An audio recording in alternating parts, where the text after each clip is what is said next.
প্রথমে সুন্দর করে পানি ছাড়া গাখির বয়েল করা লাগবো, সুন্দর করে লাল লাল লাল করে বয়েল করে তারপরে গাখিরটা গরম করে দিয়া ডালিম যত ফল আছে প্রথমে ডালিমটা আমি ইউটিউবে দেখছিলাম, সুন্দর করে ডালিমটা কেটে কেটে দেখেছিলাম, ওইভাবে আমি কেটেছি। ডালিমটা কত লাল দেখতে, কত সুন্দরভাবে আমি আস্তে আস্তে ছাড়িয়ে নিলাম। তারপরে আমি আঙুর নিলাম। আঙুরের দাম এত দাম, আঙুরের কি কম, ফল ফকর খাইতে সেই দাম, খাইতে একদম কি কম। আর কালারটা তো 120 টাকা, 100 গ্রাম 120 টাকা নিছি। তো যাই হোক, ওটা বড় কথা না, আমি কাস্টার্ড বানাবো, ওই জন্য আমি যতই দাম হোক না কেন আমি নিব। কালা আঙুরটাও কেটে নিলাম, সুন্দর করে পিস পিস করে ছোটো ছোটো পিস করে কেটে নিলাম, অনেক সুন্দর দেখাচ্ছে। তারপরে আমি আপেলটা নিয়ে নিলাম, আপেলটা সুন্দর করে প্রথমে 2 ফালা করলাম, তারপরে 4 ফালা করলাম করে ফল এটা থাকবো, চোচাটা থাকবো খালি, সুন্দর করে কুচি কুচি কুচি কুচি করে কেটে নেব।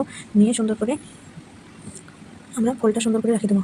আপেলটা কাটা হয়ে গেলে আমি আমার হাতে নিয়ে নেবো আমি কলাটা। প্রথমে আমরা কলাটা খোসা ছিলাবো, ছিলে 2 নম্বর কলার খোসাটাও ছিলাম। এখন পিস পিস করে কাটলাম, কি সুন্দর করে কাটছি দেখেন বন্ধুরা, এত সুন্দর করে কাটছি।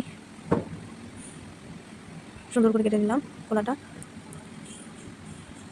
প্রথমে একটা কাটা হয়ে গেল, তারপরে সুন্দর করে আরেকটা কেটে নেব। ও তারপরে দেখুন, এগুলো ফল আমি কাস্টার্ডে মিক্স করবো, এত সুন্দর দেখা যাচ্ছে ফলগুলো।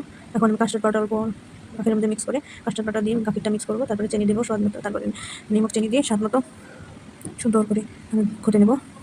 এখন দিচ্ছি পরিমাণ মতো নুন, দেওয়া হয়ে গেলে তারপরে আমরা গাখিরটার ভিতরে কাস্টার্ডের ভিতরে ফ্রুটস মেলাবো।